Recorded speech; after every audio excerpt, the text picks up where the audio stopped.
Hello everyone, welcome to another episode of Empowered. My name is Luis Carlos Estrada, and if you're new and if it's the first time that you get to listen to this episode, I just want to say that thank you for being here with us. And this is the first time that I'm going to do a monologue in English. For those who are new, I have been doing this podcast for almost 3 years, and I have, I think, 105 or 106 episodes so far. And yeah, this is the first time that I'm going to do this in English.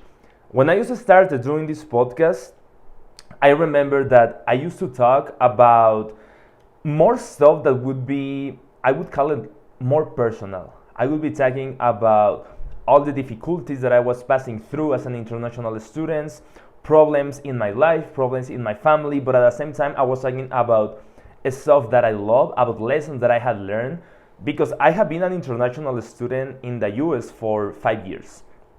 And I would say that 90 or 95% of the time, I have amazing days. But these other 5%, I would say that they are terrible days. And this week, I had 1 or 2 bad days. I wasn't doing good. It was my first week of classes. And I mean, I'm still getting adapted, right?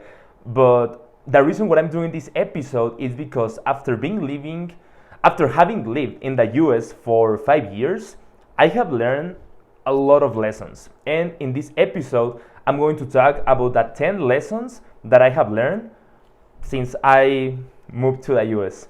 Everything started in August 19th, 2017. So yeah, it's been 5 years-ish so far.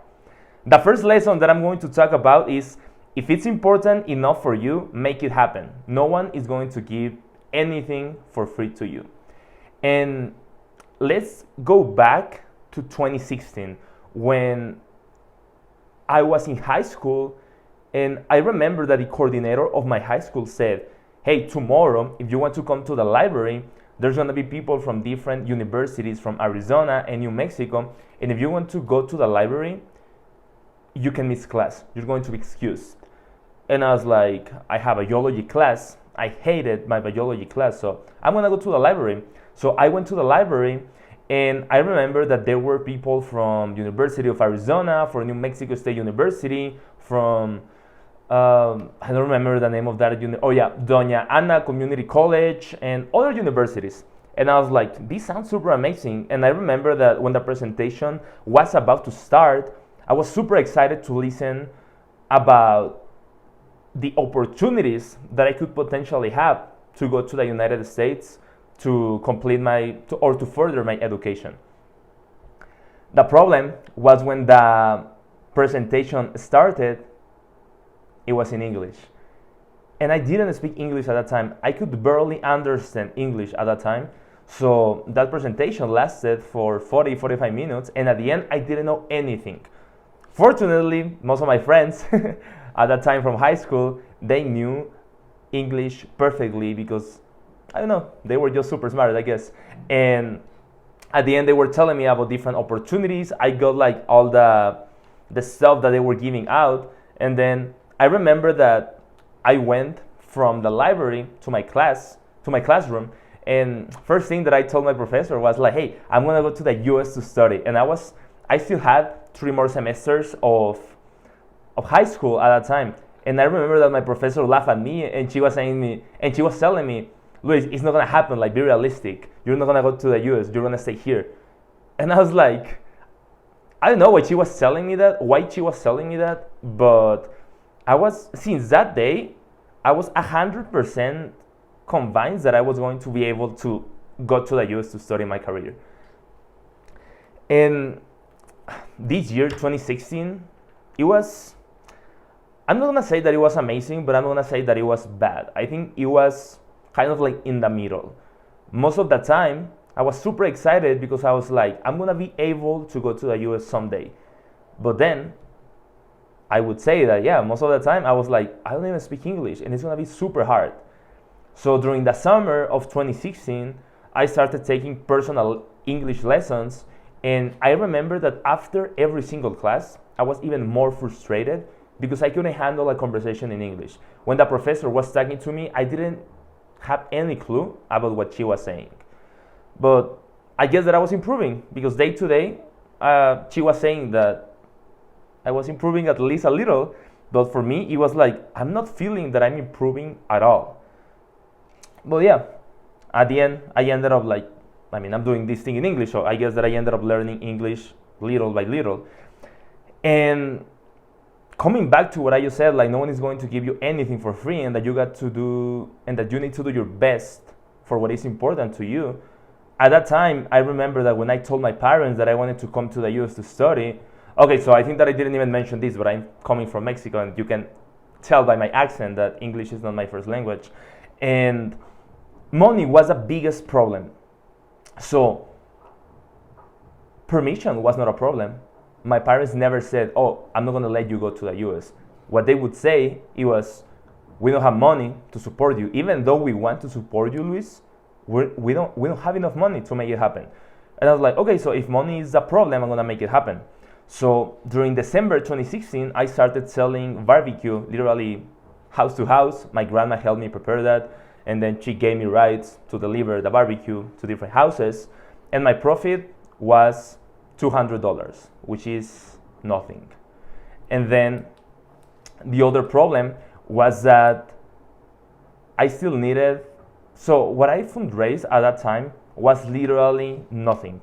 I had only made $200, which doesn't represent anything to the amount of money that I needed to fundraise. So after that, I organized a raffle, and with that raffle, I was able to have $1,000 profit. But that thing was, I would say, it's so amazing how it happened, because I remember that I was in my grandparents' house, and I told them, I need to find a way to make a lot of money in a super short period of time, because I'm literally fighting against the clock. I'm fighting against the time. And I remember that I told my grandpa, hey, is it okay if we organize a raffle? Because my grandpa knew a lot about that stuff, so he helped me printing me all the tickets and the numbers and everything. And I remember that my grandma and my mom were laughing at me, and they said, it's not gonna happen, Luis. We're not gonna be bothering people just selling random tickets just because you want to go to study in another country. You can stay in your hometown and you can study here. And I was like, yeah, but this is what all my friends from elementary school, middle school, and high school are going to do. And I don't want to be like them, because I already know how everything is looking like, and I don't want to continue having my same lifestyle. And my Christmas gift was, when I opened it, it was from my grandpa, and it was 250 tickets. And my grandpa told me, you better sell all of them. I ended up selling 248 out of 250. We had a profit of almost $1,000. And during that time, my grandma had said that she wasn't going to support me, but she was the person who supported me the most. My parents supported me a lot. They were kind of pissed with me because I was like super persistent, telling them, hey, give me a ride because I need to deliver this ticket to this person. One time I was in Costco, how to forget this? It was in December 31st of 2016. So I already had all the tickets of the raffle that I was doing, and I needed to sell a lot of tickets. And I was like, I'm going to go to Costco. Most people are buying the stuff, so I'm pretty sure that they have $5. I was selling every ticket for 100 pesos, which at that time, and I think at this time, is the equivalent of $5. So I was in Costco and I was selling tickets. I was dressed super professional. I had like my high school ID just in case they wanted to make sure that I was a student and that I was saying the truth. And I remember that when I was in Costco, I was able to sell 16 tickets in like less than an hour. But apparently people were saying that there was a random guy selling tickets inside Costco. So some Costco people came to me and told me, hey, Luis, you gotta leave right now. I mean, they didn't say Luis, right? Because, yeah, they didn't know me. But they said, hey, you gotta leave right now because if not, we're gonna call the police. You're not allowed to sell tickets here. And I was like, okay, so can I go to the parking lot? And they were like, no, it's Costco property, so you cannot sell anything here. And when I was leaving, I saw police officers, and I was like, I'm pretty sure they don't know who I am. So I literally ran to another store, and I hid there. And then I called one of my friends, Luis. My friend's Luis is Luis. My friend's name is Luis.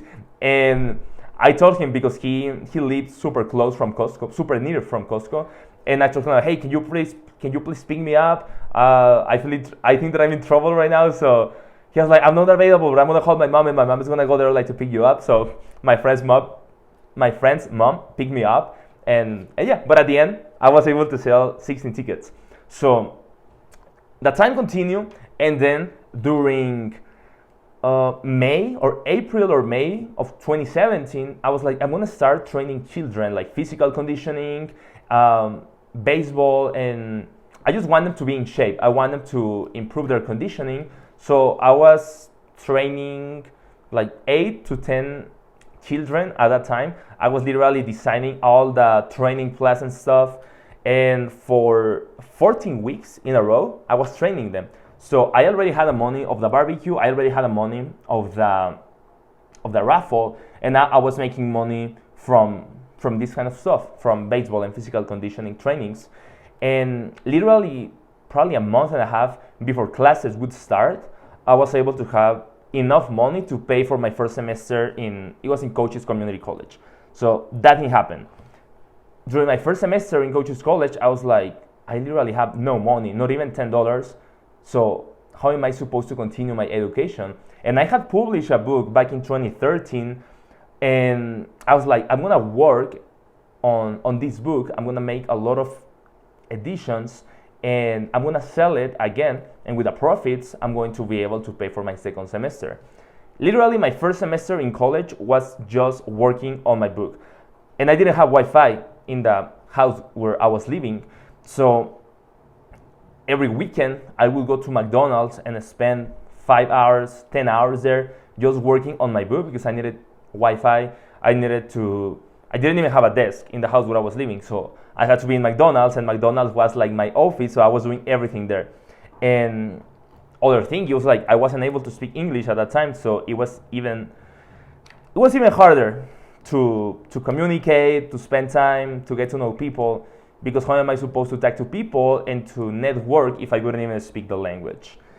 And then it was my first time living by myself at that time, so yeah, it was hard. But as I said, if it's important, if not for you, make it happen. This is just like one of many stories that I have, but I think this is the most important lesson that I have learned during these 10 years.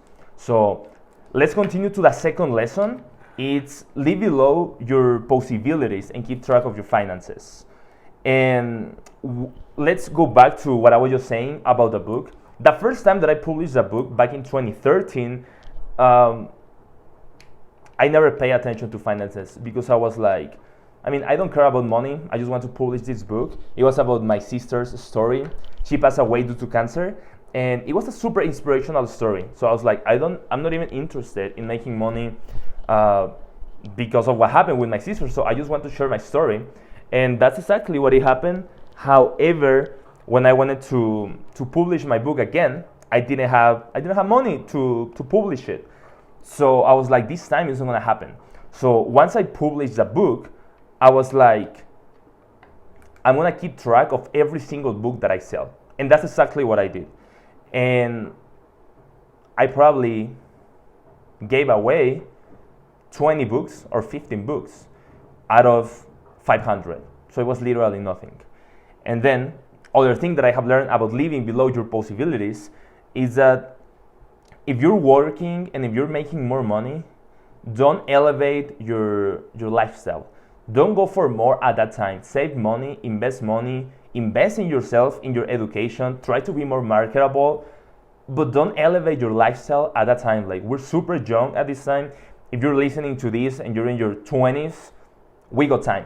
We don't need to elevate our lifestyle. We don't need to be like going to the fanciest restaurants or buying the best clothes or anything. It was always, for me, Luis, you gotta live below your possibilities. When I was in the community college and I started working, I remember that I said, I want to start buying a lot of stuff because it's like, oh, I'm gonna be making $50 a week. For me, $50 a week was a lot. I would have never made that amount of money in that time. And I was like, once I receive my first paycheck, I'm gonna open Amazon and I'm gonna start ordering a lot of stuff because now I have money and I don't have anything to lose. Once I received my first paycheck, I realized that $50 was not a lot. So I didn't do that. I was saving most of my money. But at the same time, it was like I wouldn't hang out with my friends at college because not because I didn't like them and not because I didn't want to. It was because my mindset was like, Luis, you gotta save money for university. And I was in my year 2 at that time, yeah, my third semester, and I ended up transferring from that community college to a university until my 8th semester. It took me a while, but during that time I was able to save money, and I was able to tell myself that I would continue living below my possibilities. It was hard at that time because I was like, I'm saving like 90% or 95% of my income, and I could probably just be saving 70% or 60 or 50%. But I was like, if I want to go to university after graduating from this community college, I need to continue doing what I'm doing. Because if not, 50% or 60% is not going to be enough. And yeah, that worked, fortunately. But other thing about living below your possibilities is that, and I mentioned it before, like keeping track of my finances it's something that has been super useful. I have an Excel spreadsheet, and I have an episode about this in Spanish. I should probably do an episode in English too. And it's about how students can manage their finances when they are in college or university. This episode I recorded probably like more than a year ago. I will try to do it again, but in English this time. It's a good one actually. But yeah, in that Excel spreadsheet, I have income, scholarship. If my dad or if my mom owes me money, for example, I also have like, during this summer, I was working on the projections that I have for 2023, 2024, and 2025. So from today to 2025, I already have an idea on how my finances are going to look like. So at least by having that, I'm gonna be able to make smarter decisions, and I'm not gonna be spending money like crazy. Because if I want to survive from here to 2025, I gotta be stuck to the Excel spreadsheet that I have about how 2023 is going to look like, how 2024 is going to look like, and most importantly, like I need to be smart about how I will spend money during college, because sometimes there's gonna be ups and downs. Sometimes, for example, like this week was my first week of classes, and I already know that I will need to spend $200 in books and in simulations and in mainly books, which is like, okay, I wasn't counting on that, but it could probably have been worse. So I have an Excel spreadsheet, and I already know how it's going to look like, because it's a way to keep everything organized. So I make sure that I'm not gonna make stupid decisions financial wise. I'm loving this episode. I hope you all are liking it so far. Let's go to the third lesson, and is you're going to lose friends. That's another lesson that I learned in these past few years living in the US. When I was in high school and when I was in middle school, I didn't have friends. So coming from Mexico to the US wasn't even hard, because many people say, oh, I'm going to miss my friends. But it's like, I didn't even have friends. So for me, it was pretty easy to live. And then old friends, communication is key. I have friends probably since 2010 or since 2012 or 2015, whatever, because we were teammates in baseball before being friends. And then our friendships like just are just like, I would say, super special. Because if I know like this group of guys since we were 9 years old or 12 years old, and we're still friends, I mean, these are people that I want in my life. And if I want them in my life, and if they are important for me, I need to make sure that I'm going to stay in communication with them. Most people say, oh, I'm this kind of friend who's never with you. I will never text you. I will never call you. But if you need me, I'm going to be there for you. That thing doesn't work like that. If I'm passing through something difficult right now, and if I need to talk to someone, I'm going to be more likely to talk to someone that I'm in communication with not in a daily basis, but probably on a weekly basis. And if tomorrow, or let's say if today I'm having a bad day, I'm not going to call a friend that I haven't talked to in 1 year or in 2 years. it doesn't work like that. And if you have important people in your life, you need to make sure that you talk to them, that you are in constant communication. Other thing about losing friends is that sometimes we overrate people. Sometimes we think that, oh yeah, these kind of people, or yeah, these two friends or these three friends, I love them, and I will do everything for them. I will always be with them. However, if it's not both ways, I wouldn't do that.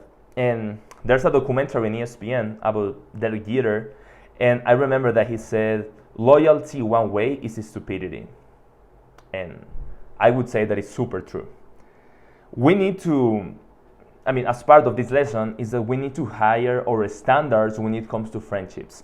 I don't want to spend time with friends, let's say friends in quotation marks, and then they are gonna say like, oh yeah, after I graduate, I won't even talk to you. So it's like, no, so my goal is to create long-term friendships. Because what's the point of having friends that are going to last for 5 months or 1 year? You gotta invest your time on people that are going to be for you long-term. But at the same time, we need to be for them long-term as well. It has to be both ways. Okay, let's go to the fourth lesson. Don't listen to everyone. I love this one because, as I was saying in the first lesson, when I just wanted to come to the US, everybody would tell me that I wasn't going to make it. And that thing was, for me, more motivation. It was hard at the beginning listening to that crap, but then I was able to understand that they were not telling me that from a negative, in a negative way, let's call it like that. Yeah, they were not telling me like, hey, you won't go to the US, you gotta be realistic, you gotta have a plan B.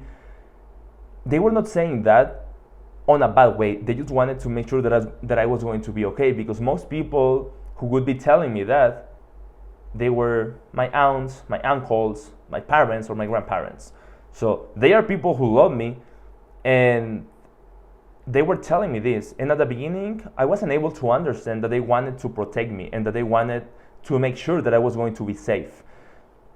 But at the beginning, I wouldn't take it like that. For me, oh, these people are, what the fuck are they saying? Like, they are saying this just because they don't want me to leave, or why? And sometimes in my last year of high school, everyone would be asking me, hey, where are you going to study? And I was like, marketing. Cool. Where are you going to study? And I was like, I don't know. I'm going to go to the US. And they were like, where? I don't know. It's going to be a college or a university in the US. And they were like, also, you don't even know where you're going to go? Why don't you just sign up for the university famous university that is in my hometown? And I was like, oh no, because I don't want to study there. I want to go to the US. And they were like, be realistic, or do you at least have a plan B? And my answer was always, I don't have a plan B, because if I have a plan B, I'm going to get distracted from plan A. We are back to the podcast. There were just some technical issues going on. But yeah, as I was saying, if someone tells you that you need to have a plan B, don't pay attention to that, because remember that plan B only distracts you from plan A. So that was the fourth lesson. And then moving to the fifth lesson, be selective when meeting new people. Something that I would do when I was in my community college, it was during my third semester so I had been in that community college for 2 semesters. And at that time, I hadn't met enough people that I could network with, people that I wanted to learn from. I hadn't even met them. So on Fridays, I remember that I would always go to the community college. There were no classes on Fridays. So I would only go to network with people. I would go to random buildings, introduce myself, talk to people. And the reason why is because I just wanted to meet more people. I wanted to make sure that I was taking advantage of the opportunities that community college was supposed to provide me. And over time, it worked. Other thing is that when I was in coach's college, sometimes during dinner, there was this guy who was sitting. He's my friend Abraham, but at that time I wouldn't even know him. And he was with most of his friends from aviation eating dinner. And one day I was like, I want to go sit with them. And every single time that I would sit with them, instead of sitting with my group of friends, I liked them, but it was mainly talking about jokes or random stuff. But I was like, I want to learn from these people. So it was Abraham, and there was this other guy called Lance, and he was from the Marines. So sometimes I would talk to Lance about, or he would talk to me about his experiences in the Marine. Sometimes I would sit with Abraham, and he would tell me, he would tell me about his previous businesses, his experiences, and everything.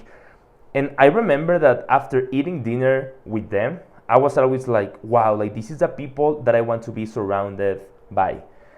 So we gotta be selective when meeting new people. You don't want to meet like random people that don't have anything to tell you. You want to meet people that are smarter than you, better than you, and more successful than you. Because if you are surrounded by these people, you're gonna be able to learn a lot from them. Other thing is that in fall 2019, when I was in Chicago in this convention, I got to talk to a lot of people that were super important. I got to talk to people that I was able to learn a lot from them. There was like one agent from Kellogg's, one agent from the CIA, and someone from the FDIC. There were like a lot of people that I was able to talk to and learn from them. And it's like, this is the people that I want to be surrounded by. So when meeting new people, always be selective. You don't want to network, you don't want to network with random people. You want to network and you want to get to know the best people ever. Other thing is that when I started this podcast, it was only about monologues. What I'm doing right now, but in Spanish. And then over time, I was like, I'm gonna start bringing new people because I want to get to know people that I admire. And I was like, I don't have anything to lose if I try. And so far, I have had baseball players, singers, politicians, and a lot of people that are either important, successful, or famous. And when I get to talk to them, at the end of each episode, I feel like fulfilled. I feel like, wow, this was great. I never thought that I was going to be able to talk to this person ever. Someday, I remember it was in March 2021 that I got to interview one of my favorite baseball players from Mexico. And I remember that when I was talking to them, it was virtually. But when I was talking to him, I was in a fan mode. I was like, I can't believe that this is happening right now. I was so excited because when I was a child, I used to think that I was him. I remember that I used to imitate him all the time. And I was so excited when I was talking to him because I was like, I can't believe that this is happening right now. And then after we finished recording that episode, like it's been a year and a half, and sometimes he sent me a text, sometimes I send him a text, and it's like, this is so amazing. So I always try to be surrounded by the best people. And if it's not possible for you at this time, try to be more marketable, try to start something new, like in this case, a podcast that has allowed me to connect with these amazing people. But always try to do something that is going to lead you eventually to connect with the people you want to connect. This is another lesson. And let's move to the sixth lesson that I learned since I have been in the US. It's learn more skill so you can be more marketable. I would say that this is one of the most important lessons. And since I started college back in fall 2017, I didn't know a lot about this, but I was always trying to be out of my comfort zone. When I was in Mexico, I was not out of my comfort zone because I was like, I don't want people to think that, oh, Luis is doing this, like, what's the point? Or I just didn't want to be like the center of attention. Then I realized that attention is a current currency if you want to improve. And when I was in my first semester, as I mentioned before, like I was always working on my book, and then I was giving conferences. Then in my second semester, I was like selling my book literally one by one in person, in Facebook, WhatsApp, Instagram. But I was like, at least I'm out of my comfort zone because at least this is going to help me if at some point of my life I get to become a salesperson. And then other thing is that I need to put myself, I had to put myself in uncomfortable situations. And at the beginning, I would say yes to everyone. Why? Because I wanted to understand a little bit of different areas. So, for example, one time they invited me to it was like a leadership academy, and I was like, yeah, I'm down. I don't know what it is about, but leadership, okay, I want to be a better leader. So I said yes to that one. It was amazing. Sometimes I have said yes to a lot of things that then I'm like, oh, I shouldn't have said. I should probably have said no. But I don't regret anything because it's like, at least I tried it. At least now I know what I like and now I know what I don't. Other thing is that one time, the consulate of Mexico in the United States in Dulles, Arizona, they gave me a scholarship to pay for my education when I was in the community college. And after a year, the person in charge of the foundation came to me and she told me, hey Luis, so the members of that committee, something like that, they want to listen from a student who received this scholarship and was super helpful for him. And I was like, and she was like, do you want to share your experience? It's gonna be like a 20-minute speech. And I was like, yeah, let's do it. When is that gonna happen? It was like in 2 or 3 days. I'm sorry, yeah, it was like in 2 or 3 days. So I was preparing myself like crazy because it was gonna be my first time talking in English in something super formal. The speech went pretty well. I wasn't like talking the wrong words, or I wasn't saying something that had no sense. So I prepared a lot in order to do that. Then one time we had to go to a regional convention in Sierra Vista, Arizona. It was about leadership. It was about this honor society. And my advisor told me, Luis, do you want to give a conference? And I was like, does it need to be in English? And she was like, of course. And I was like, okay, it's fine. It was gonna be, it was about how to network successfully, something like that. It was about networking. Because my advisor already knew that I was super passionate about networking.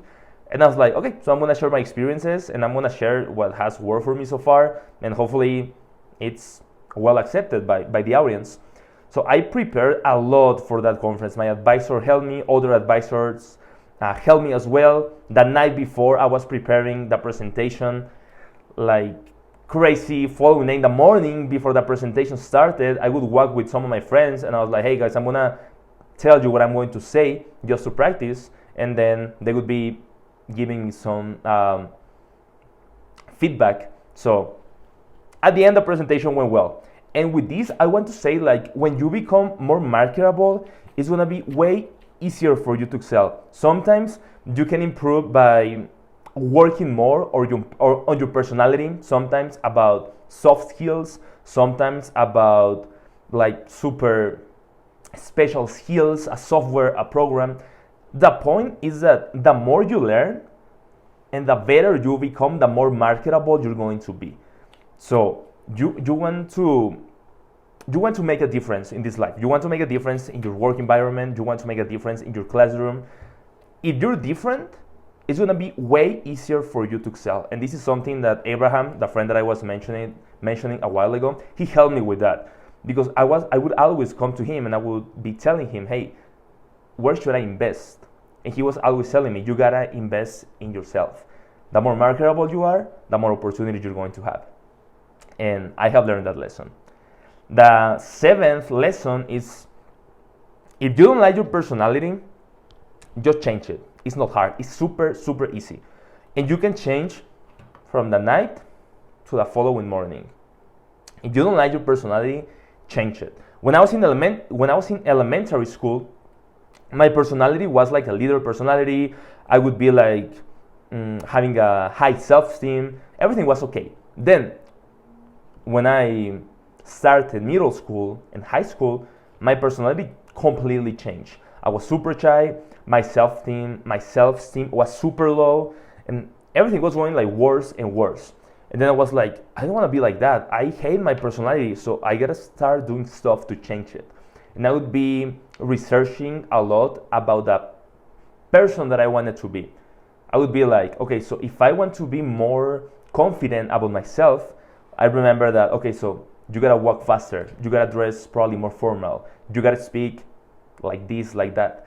And through the years, I have been able to transform my personality to the personality that I want to have.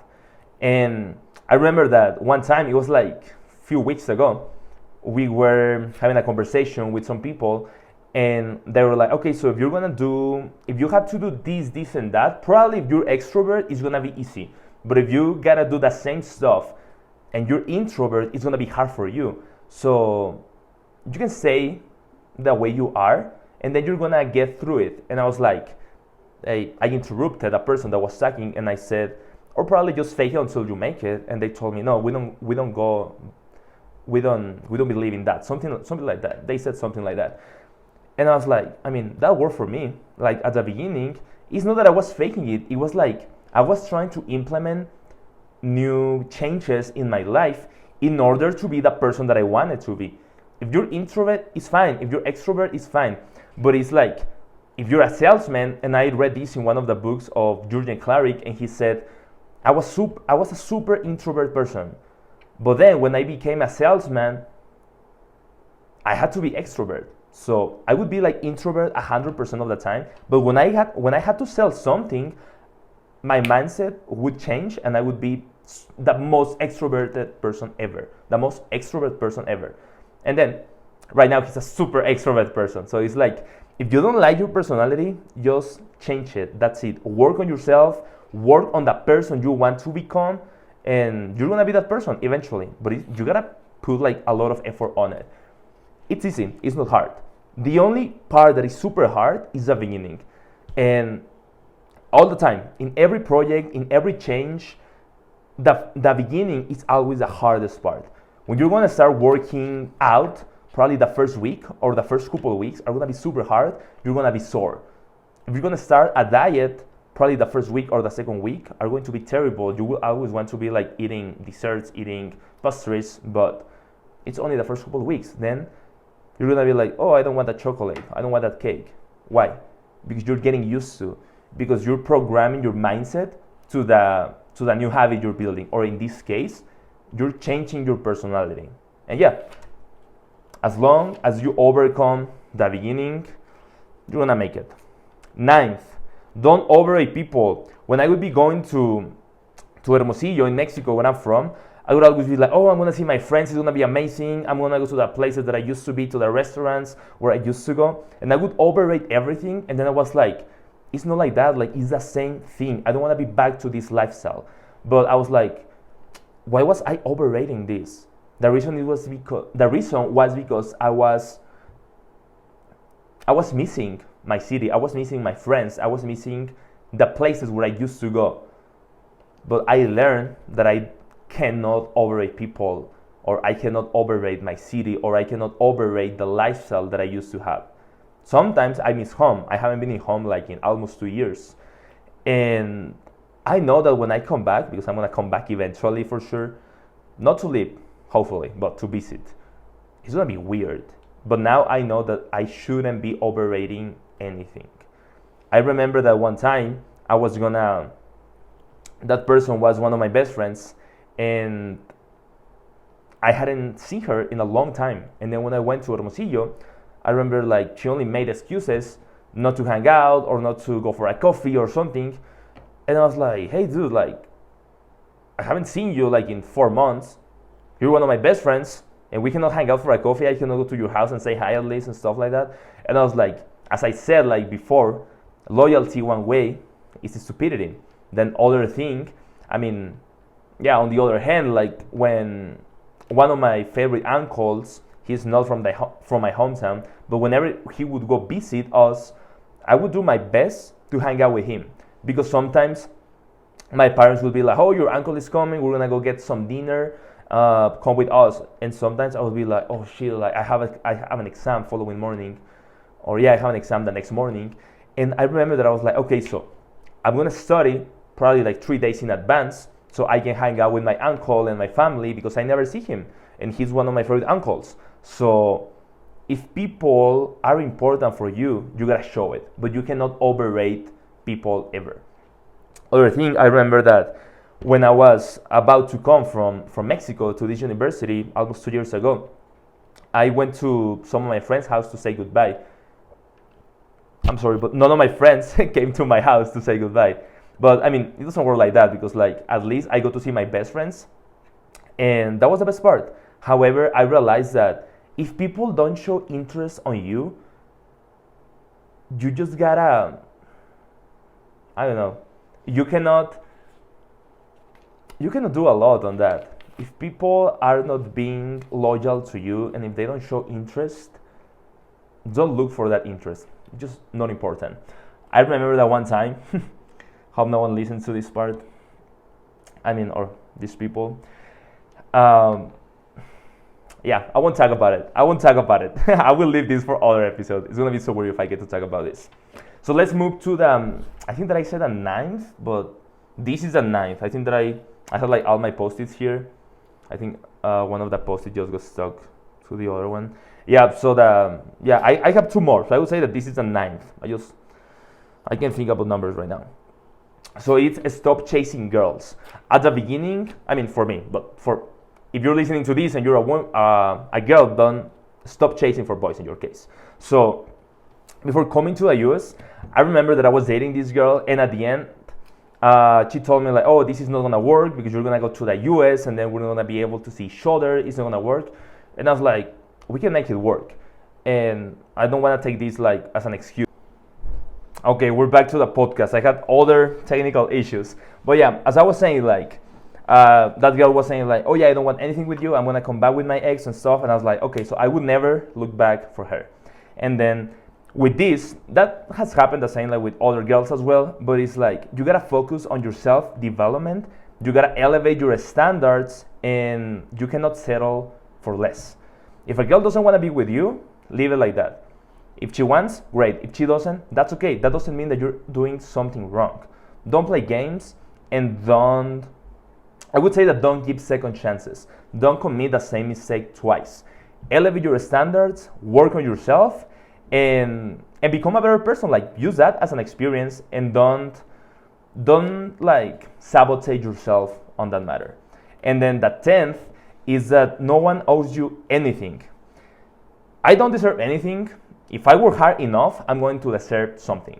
But if I don't work hard, I don't deserve literally anything. And I was talking about it with one of my friends back from college, and I was telling him like, hey, there's a lot of people like just make excuses like, oh, I'm not gonna go to work because I'm not feeling well, or today hasn't been a good day for me, or I feel a little sick. And it's like, hey, in Mexico, like that thing doesn't happen that often.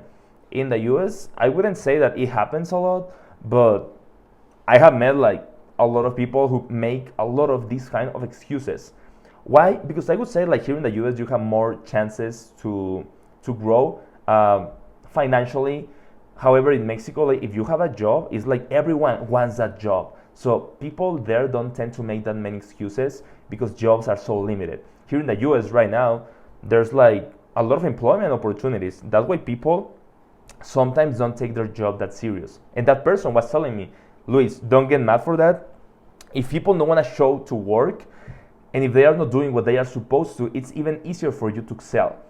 Because in a world where people just make excuses, it's gonna be easier like for you and for me to excel, because if we put just a little bit of effort, we're gonna make a difference. Why? Because most people are making excuses. So as long as we are not making excuses, it's gonna be super easy for us to excel. And we gotta start sometimes from scratch, and sometimes we can go like that. We are elevating ourselves and then we go down, and there's no problem with that. Like life is like this. And I remember that one time like a friend was saying like, oh, I'm not working right now because they are only paying me $12 an hour. And I was like, why don't you start by making $12 an hour? And she was like, oh no, because this is so little for me. I need to start making like $18 an hour. And it's like, how much are you making now? Oh, zero, because I'm not working, right? So I was telling her like, you gotta start working now and at least make $12 an hour. And then while you're working for $12 an hour, you can start looking for other opportunities where you will have more chances to grow. But like sometimes we need to start doing stuff or working in places, or mainly working for $12 an hour, for $5 an hour, for $10 an hour. It's just a beginning. You gotta start at some point. It doesn't mean that you're gonna stay there all your life. You gotta start probably doing the stuff that you don't like, so at the end you're gonna be able to do what you like. In order to do what you like, you first need to do stuff that you don't. And these are the 10 lessons that I wanted to share. Probably these two were like super short compared to the other ones. But my phone doesn't have that much memory right now. I mean, that much storage. So I gotta cut this episode now. Thank you for staying until the end of this episode. My name is Luis Carlos Estrada. I'm the host of this podcast, Empowered. Please share it with your friends. Share it in your Instagram stories and tag me. I hope you like it. We're gonna start launching episodes in English every Saturday. I hope you enjoyed this one. These were the 10 lessons that I have learned since I started living in the United States. I hope you all like it. And I'll see you next Saturday. I'll see you next Monday. If you understand Spanish, this Monday I'm launching another episode with the president of the Mexican Baseball League. Hope it's gonna be a good one for sure. He told me we're going to record at 4 on Monday, so probably I'm gonna launch it that evening for sure. But and if you don't speak Spanish, I'll see you next Saturday then.